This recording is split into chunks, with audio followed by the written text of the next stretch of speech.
মাছ খেতে এসো রে রাব্বি ভাইয়ের নাটোরে, মাছ খেতে এসো রে। রোদের মধ্যে প্রচুর কষ্ট, আসলে মাছ উৎপাদন করি আর যেটাই করতে যাই কঠিন পরিশ্রমের দরকার। এই যে ফিড নিয়ে আসতেছেন মাথায় করে, এটা কত দূর থেকে আনতে? হাফ কিলো হবে আপনাদের কি দোকান নাকি? না, হাফ কিলো দোকান বিলদহরে বাজারে, ওখান থেকে আমরা বিলদহর থেকে নিয়ে আসি, তিন দোকানে রাখি। এদের রাস্তা খারাপ, প্রচন্ড রাস্তা খারাপ, এর মাছ থাকি আমরা 10টা করে আবার ভ্যানে করে নিয়ে আসি, আবার হাফ কিলো থেকে বই।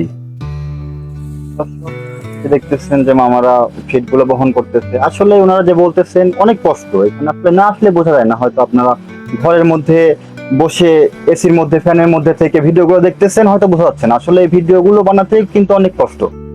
ওনারা তো কাজ করতেছে, আর আমরা যে এই যে আসছি শুধুমাত্র ভিডিও বানাতে, হেঁটে আসছি, পুকুর পাড়ে অনেক রোদ, বিশ্বাস করেন অনেক রোদ, এখানে মানে ঘেমে একাকার, অনেক কষ্ট। আর ওনারা যে মাথায় করে আবার 50 কেজি লোড নিয়ে তারপরে রোদের মধ্যে হেঁটে আসতেছেন, তো অনেক কষ্টের বিষয়। আর এই ফিড গুলো শুধু আনা না, প্রতিদিন নিয়ম মতো খাওয়ানো হয় মাছকে, না হলে কিন্তু মাছ বড় হয় না। তো মাছগুলো আপনারা সবাই খান, মাছে ভাতে আমরা বাঙালি, তো সবাই একটু অ্যাপ্রিসিয়েট করবেন আমাদের এই যে কষ্ট করে ভিডিও করতেছি, কষ্ট করে কাজ করতেছি। আপনারা একটু সাপোর্ট করে দিবেন, একটু লাইক কমেন্ট শেয়ার করে দিবেন।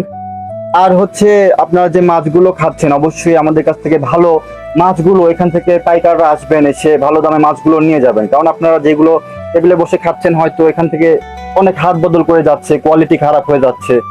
আর এগুলো ভালো দামে আপনারা খেলে ইনশাল্লাহ ভবিষ্যতে অনেক ভালো ভালো মাছ আপনারা পাবেন চাইলে। তো সবাই সাপোর্ট করবেন, ভালো থাকবেন, সুস্থ থাকবেন, আল্লাহ হাফেজ।